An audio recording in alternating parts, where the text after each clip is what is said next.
Back to Whiskey with E. I'm Eric. Now today we are doing some whiskeys with the E. We're pretty much gonna check up on these blends. You know, the last video cut out right before I decided to add in the Bakers with the 107. Alrighties.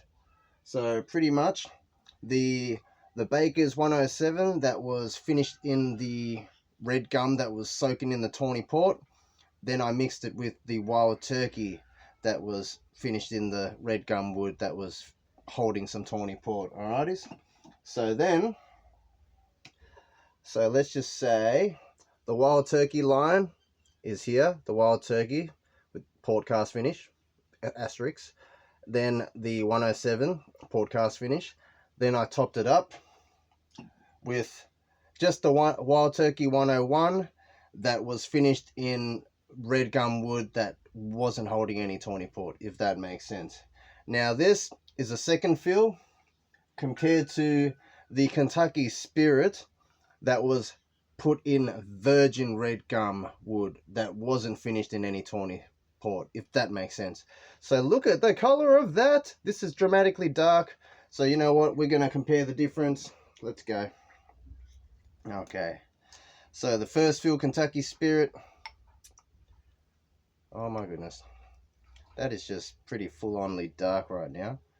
Oh, I don't want to use too much of it, but you guys probably can't see. Alrighties, Kentucky Spirit from Tyrone G. Let's go. I don't want to put it there, it might fall. Alrighties, we'll put this here for a sec.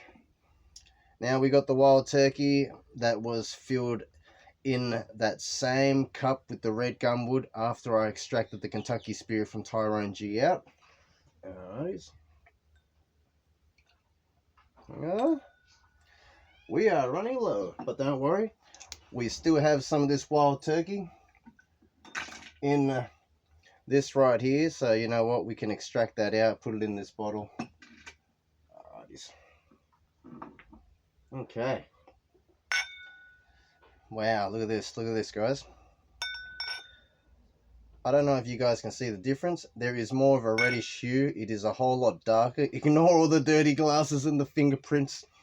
But honestly, if you're thinking this looks light compared to this, imagine grabbing a Wild Turkey 101 that hasn't had any finishing done. It just looks yellow compared to this, alright guys? But you know what? Let's compare the difference.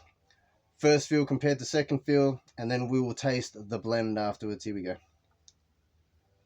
Alright, that is just dominantly red gum, guys. Now, how do you describe red gum? It's almost like woody.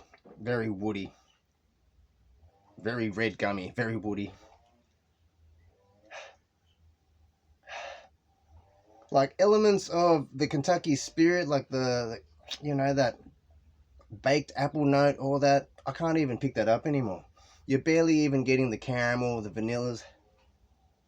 It's like deep under the red gum. Oh my goodness. Let's see the Wild Turkey 101. Honestly, that red gum note, not as dominant. Like this, you could just tell. As soon as you put it up to your nose, you're like, ooh, woody red gum. But this, it's more, it's coming across more like sweet oak, if that makes sense. You know, it's not really coming across like the standard Wild Turkey 101. I'm not picking up the traditional, you know, the vanillas, the caramels, or any baked spice kind of vibes like that. Oh, ever so slightly. Actually, it's underneath all this sweet oak. You know what? Let's give the Kentucky Spirit a taste. I mean, that color, I'm just worried it's a bit tannically woody, but let's see. Here we go.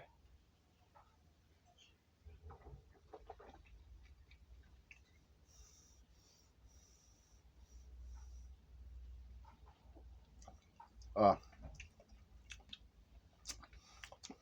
you could almost say that that is very red gummy tannicky, but it's not tannic enough to be like drying, but elements of like a bitter wood does kind of come on, but then it just rolls over to the bourbon sweetness, so the Kentucky Spirit must still be under there. But when you're breathing through your nose, when you're holding it in your mouth, you are getting that red gum element. Oh my goodness. You know what? Let's have a sip of the Wild Turkey 101.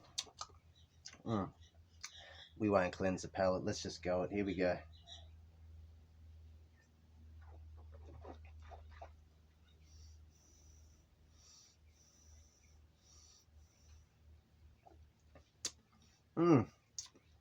Oh, that. Less red gummy influence, but it's still there. But in the breath, when you're holding it in your mouth and you're having some breath, you're not really picking up that red gum wood as much. But when you swallow it, it's almost like that Wild Turkey backbone is still there. It's just wrapped in this red gummy sweet oak vibe, which is a good balance, honestly. You know what? Oh my goodness, you know what? Let's just tip this into here. And then we're going to give this cup a little bit of a rinse. Alright, and then we're going to put the blend in this one. Here we go. But before we do, let's see what the combo of the Kentucky Spirit and the 101. Red gum element has toned down, but it's still there, guys. You know what? Let's have a sip. Cheers, everyone.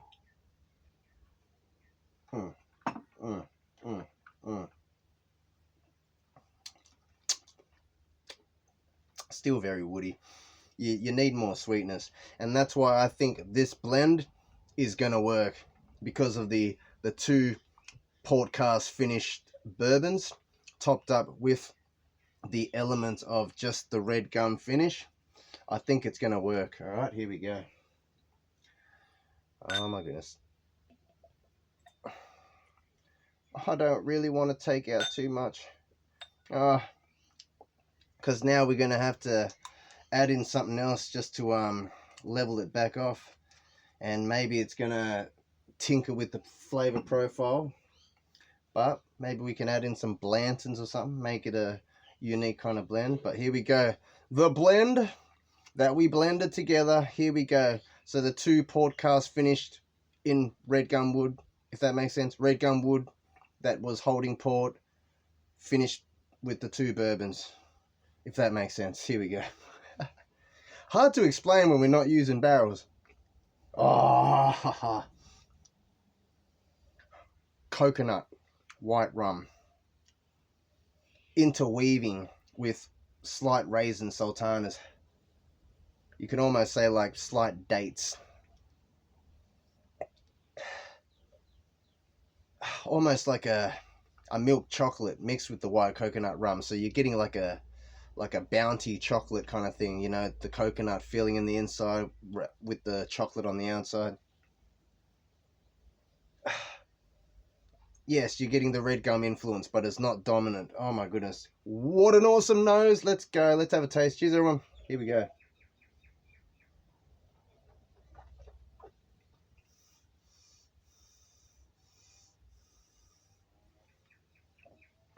I just had to see what comes up in the breath when you're holding it in your mouth and when you're taking breaths. And yep, that coconut white rum vibe comes. But then it's not dominantly coconut white rum, you know. It's like interweaving with that raisin sultana kind of dates kind of vibe.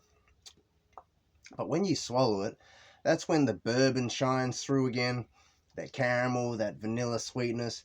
But then it kind of rolls over towards that raisins and sultana note right on the back, kind of finishing off like a slight chocolatey kind of note. Wow, that is good. You know what, to the point where I am going to add some more white coconut rum into this cup right here. Alright, so we're going to pretty much empty this out so I can fill it up with some white coconut rum, so then we could do some more of this experimentation in the future. Here we go. I'm just going to add this into here. Here we go. Oh my goodness. That is awesome. You know what? Let's have a taste of this one. let's see what a little bit of extra sweetness from that blend is going to do with this very red gummy combo.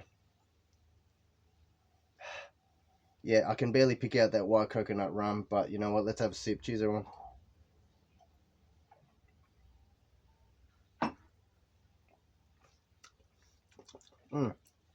Raisin sultanas just comes up slightly. But you know what? I'm going to pause the video. We're going to extract that out. We're going to fill it up with some white coconut rum. But like, comment, subscribe. Let me know if you do these experiments. The video is probably going to cut out at any point, so I've got to pause it right now. Let's go. Alrighty, extracted it out, put it into a little bottle, took out the wood chips, put it into this cup. Now I see all this residue. I'm going to rinse this off, and then we're going to put this back in the cup, fill it up with some coconut white rum. Let's go. Alrighties, the cup was rinsed. We added it back in here. Now we're tipping the white coconut rum back in here to soak all these nice Australian red gum wood chips. Like, comment, subscribe, tune back in to see our future experiments. You know what? Let's just say that blend is a success. It's beautiful. Definitely recommend blending. Definitely recommend you try finishing some wood in some port.